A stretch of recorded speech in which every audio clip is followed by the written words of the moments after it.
Assalamualaikum warahmatullahi wabarakatuh. Di sini kami dari kelompok 4 akan mempresentasikan tugas arsitektur kota, yaitu sebuah artikel yang berjudul Analisis Keterkaitan Teori Kevin Lynch dan Hamid Sirpani terhadap aksesibilitas di sekitar gedung sate. Untuk anggota kelompok, di sini ada kita Dewi Maharani, NRP 21 2020-004, Anissa Syamratul Fuadah, 21 2020-005, kemudian Putri Anggraini Agustin, NRP 21 2020-025, dan Triana Octavia, 21 2020-008.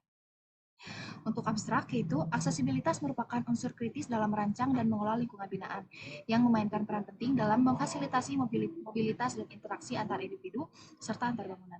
Dalam konteks ini, teori Kevin Lynch dan Hamid Sirpani menyajikan kerangka konseptual yang kaya untuk memahami hubungan antar elemen-elemen lingkungan dan aksesibilitas.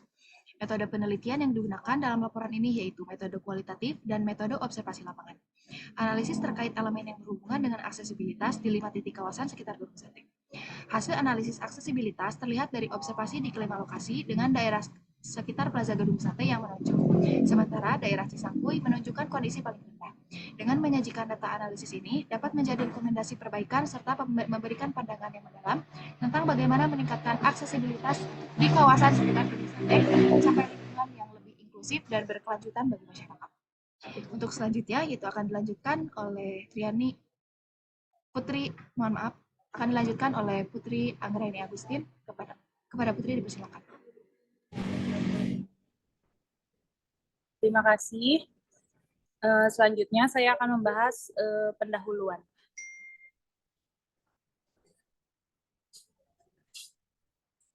Untuk pendahuluannya, aksesibilitas merupakan unsur kritis dalam merancang dan mengelola lingkungan binaan, yang memainkan peran penting dalam memfasilitasi mobilitas dan interaksi antar individual serta antar bangunan.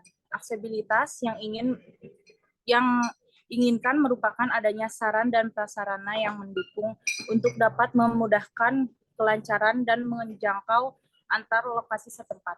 Tingkat aksesibilitas suatu kota dapat dilihat dengan ketersediaannya angkutan umum perkotaan yang melayani perkotaan tersebut. Dalam konteks ini, teori Kevin Lynch dan Hamid Sirpani menyajikan kerangka konseptual yang kaya untuk memahami hubungan antar elemen-elemen lingkungan dan aksesibilitas. Gedung Sate sebagai ikon arsitektur yang signifikan, menawarkan konteks yang menarik untuk menganalisa karakter keterkaitan antara teori-teori tersebut dengan kondisi aksesibilitas yang di sekitarnya. Teori Kevin Lynch dikenal melalui karyanya yang menyoroti peran elemen-elemen yang mudah dikenali dalam membangun citra kota dan memadu navigasi penghuninya, memahami terhadap elemen-elemen, node, path, dan landmark. Membuka peluang untuk mengeksploitasi bagaimana desain arsitektural dan tata ruang gedung sate dapat mempengaruhi perspektif dan memudahkan akses bagi pengguna kota. Sementara itu, kontribusi Hamid Sirpani melalui konsep kontekstualisme menekankan pada pentingnya memahami karakter dan sejarah sesuatu konteks untuk mencapai desain yang responsif. Analisa keterkaitan antara teori ini dan aksesibilitas di sekitar gedung sate diharapkan dapat mengungkapkan pola hubungan antar desain arsitektural, pemahaman kontekstual, dan tingkat kenyamanan serta kepraktisan aksesibilitas di dalamnya. Dalam kajian ini, fokus terletak pada bagian peran penting teori Lynch dan Hamid Sirpani dapat memberikan wawasan mendalam terhadap elemen-elemen arsitektural yang membentuk aksesibilitas di sekitar gedung sate.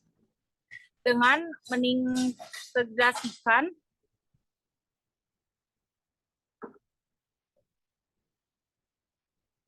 dalam kajian ini, fokus terletak pada bagian teori Kevin Lynch dan Hamid dapat memberikan wawasan mendalam terhadap elemen-elemen arsitektural yang membuat aksesibilitas di sekitar gedung sate dengan mengintegrasikan kerangka konseptual dari kedua teori tersebut.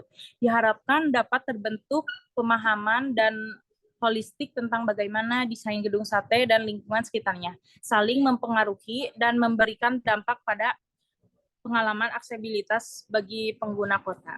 Selanjutnya, metodologi, yaitu metodologi penelitian yang digunakan dalam laporan ini. metodologi kualitatif dengan pendekatan deskriptif, analitis, dan teoritis.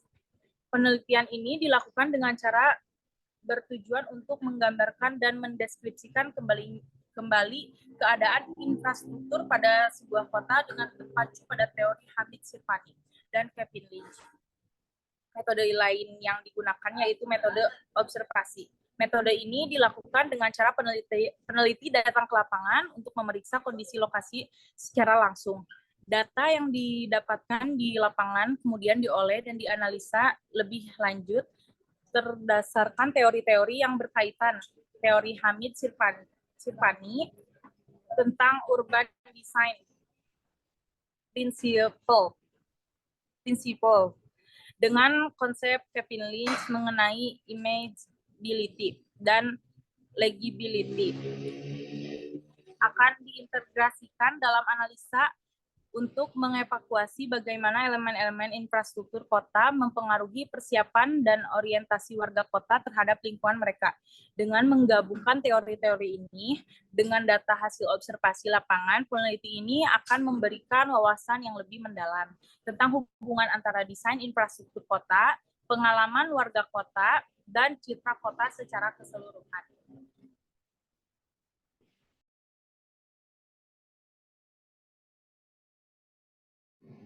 Untuk pembahasan selanjutnya yaitu landasan teori yang akan dipaparkan oleh Anissa Samprotupada. Kepada Anissa dipersilakan. Baik, terima kasih. Lalu selanjutnya ada landasan teori. Yang pertama itu ada aksesibilitas. Aksesibilitas adalah kemudahan yang disediakan untuk mewujudkan kesamaan kesempatan dalam segala aspek kehidupan. Aksesibilitas merupakan bagian dari kehidupan manusia dalam kehidupannya, sehingga aksesibilitas sangat penting karena untuk memadai aktivitas manusia. Begitu pula dengan aksesibilitas sangat penting untuk menyandang disabilitas.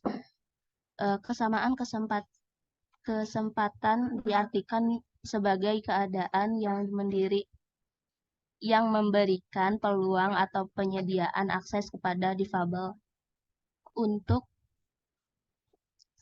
menyalurkan potensi dalam segala aspek penyelenggaraan.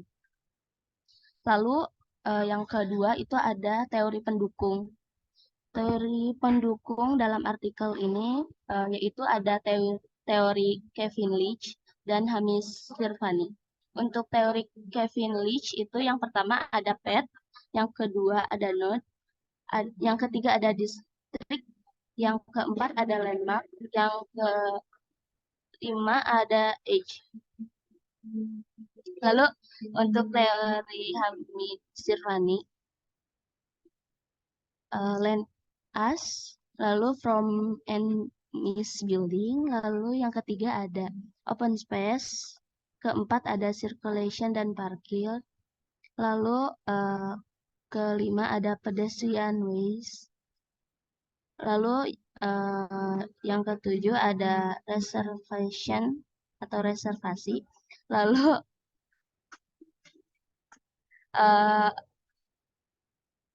ada pendukung aktivitas, lalu ada signage.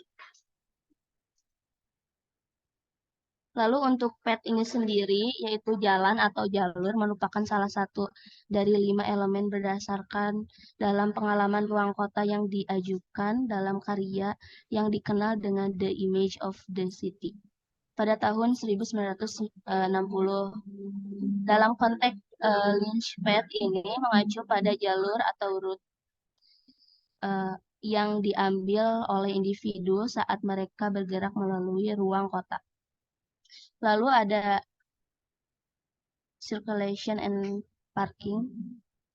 Dalam konteks teori arsitektur, circulation mengacu pada pola pergerakan dan distribusi aktivitas di dalam kota, termasuk jaringan jalan dan sistem transportasi umum. Sedangkan parkir merujuk pada fasilitas penempatan kendaraan yang baik itu kendaraan pribadi atau umum. Yang biasanya berupa tempat parkir. Lalu yang terakhir ada pedestrian. Pedestrian ini merupakan fasilitas seluruh bangunan pelengkap yang disediakan untuk pejalan kaki yang digunakan yang berguna untuk memberi pelayanan untuk kelancaran dan keamanan, kenyamanan, dan keselamatan. Lalu konsep ini menekankan pentingnya memberikan ruang yang aman, nyaman, dan berorientasi pada pejalan kaki dalam perencanaan kota. Pedestrian ini bertujuan untuk meningkatkan pengalaman pejalan kaki, mempromosikan berkelanjutan, dan mendukung interaksi sosial di dalam kota. Mungkin sekian dari saya. Lalu untuk pembahasan selanjutnya akan dilanjutkan oleh Triani Octavia. Pada Triani dipersilakan. Terima kasih untuk halo.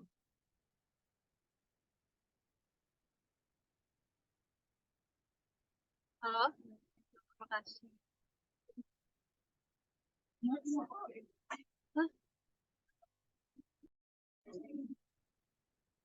Terima kasih untuk analisis data dan observasi lapangan dilakukan di 5 titik lokasi sekitar Gedung Sate guna menggali informasi yang mendalam tentang lingkungan sekitar. Nah, 5 lokasi tersebut yaitu yang pertama Plaza depan Gedung Sate, yang kedua kawasan Taman Lansia, yang ketiga ada kawasan Taman Cibenying, dan kawasan Masjid Istiqomah, dan SMO Negeri 20 Bandung, dan koridor Jalan Progo. Pengamatan berdasarkan setiap detail seperti pola lalu lintas, kepadatan pejalan kaki, karakteristik arsitektur, dan interaksi sosial di sekitar daerah tersebut. Berikut adalah titik-titik lokasi observasi lapangan sekitar Gedung Sate. Ada 5 lokasi. Nah, berikut ini adalah tabel dari hasil tim penulis terhadap isu fenomena di 5 lokasi yang berbeda. Hasil pantauan di lapangan, akhirnya muncul beberapa permasalahan dari kelima lokasi yang kemudian diolah secara coding. Proses coding tersebut bertujuan untuk merincikan dan mengelompokkan data yang diperoleh sehingga dapat membentuk topik-topik yang tengah dibahas. Melalui analisis ini, tim dapat mengidentifikasi pola atau tren yang muncul dari setiap lokasi, memberikan landasan yang kuat untuk merumuskan solusi atau rekomendasi yang tepat sesuai dengan isu yang diidentifikasikan. Berikut adalah hasil coding dari isu fenomena di atas.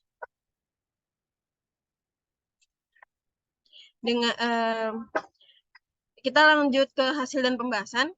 Hasil dari proses coding, data yang diperoleh dari tabel 2.2 membuka peluang untuk menggali wawasan mendalam terkait elemen berhubungan dengan aksesibilitas, yaitu path, circulation and parking, dan pedestrian ways. Untuk analisis pedestrian ways-nya sendiri, jalur pejalan kaki yang baik adalah infrastruktur yang dirancang dengan cermat untuk memberikan pengalaman yang aman, nyaman, inklusif bagi pejalan kaki. Sebuah pedestrian tentunya memiliki ketentuan tertentu sehingga dapat nyaman, aman digunakan oleh masyarakat dan penyandang disabilitas. Berdasarkan hasil survei ke 5 titik lokasi kawasan Gedung Sate, sekitar kawasan Gedung Sate terdapat 2 lokasi dengan akses pejalan kaki yang cukup memadai, yaitu di area Gedung Sate dan Taman Cibenying. Yang ada di gambar 3.1, yang bagian kiri merupakan kondisi existing trotoar di Plaza Gedung Sate, dan yang kanan adalah kondisi plaza di depan Gedung Sate. Nah, dengan existing trotoar di Plaza Gedung Sate, ada beberapa zona yang sesuai dengan pedoman Permen PU 2014 yang dapat dilihat dari jalur pejalan kaki yang dipisahkan oleh jalur hijau dan sirkulasi kendaraan seperti gambar 3.2 di bawah ini. Hanya saja untuk bagian pameran outdoor itu tidak ada di pedestrian di sekitar Plaza Gedung Sate karena untuk kegiatan pameran outdoor dialihfungsikan ke plaza, sehingga trotoar tidak memiliki zona pameran outdoor. Selain Gedung Sate ada lokasi pejalan kaki di kawasan Taman Cibenying. Meskipun lokasi tersebut memiliki jalur pejalan yang cukup baik, namun disayangkan infrastrukturnya masih kurang perawatan, seperti trotoar yang berlubang yang berada di pada gambar 3.3. Kita move on lagi, selain permasalahan jalan berlubang, di kawasan Taman Cibenying ini trotoarnya kerap dipakai untuk aktivitas PKL seperti yang ada di gambar 3.4. Selain itu ada kondisi trotoar yang paling buruk itu berada di Jalan Progo. Di sana sesuai observasi lapangan di sana tidak ditemukannya jalan trotoar seperti pada gambar 3.5. Yang kedua, analisis PET atau arah jalan. Berdasarkan hasil survei dari 5 titik, rute yang paling nyaman ditemukan di sekitar Gedung Sate karena memiliki jalan yang cukup luas. Ini mencakup jalan fisik, rute, atau bahkan secara metaforis perjalanan. Yang bisa kita lihat di gambar 3.6, kondisi jalan yang lebar di depan pasar Gedung Sate, sehingga kendaraan yang lewat cukup lega. Selanjutnya kita ke analisis circulation and parking. Sirkulasi yang baik merupakan kunci untuk perencanaan perkotaan yang sukses. Sebuah sirkulasi tentunya memiliki ketentuan tertentu sehingga dapat menciptakan nyaman, aman digunakan oleh masyarakat dan penyandang disabilitas. Berdasarkan hasil survei ke 5 titik lokasi kawasan Gedung Sate, terdapat satu lokasi dengan akses sirkulasi yang cukup memadai, yaitu kawasan Taman Cibenying, seperti pada gambar 3.7. Dan ini merupakan gambar standar untuk parkir dan sirkulasi. Untuk di Taman Cibenying sendiri memiliki parkir sendiri sehingga tidak ditemukannya ada parkir liar, merupakan hal yang positif di kawasan ini. Simpulan berdasarkan observasi ke 5 lokasi yang diamati, daerah sekitar Gedung Sate terlihat memiliki aksesibilitas yang lebih unggul dibanding dengan tempat observasi lainnya. Sedangkan di daerah Cisangkuy menunjukkan kondisi yang paling rendah dibandingkan dengan lokasi pengamatan lainnya. Kesimpulan ini menyoroti elemen aksesibilitas yang ada di daerah tersebut yang dapat berdampak kepada penggunaan pemanfaatan ruang di sekitarnya. Sekian dari kelompok kami. Wassalamualaikum warahmatullahi wabarakatuh.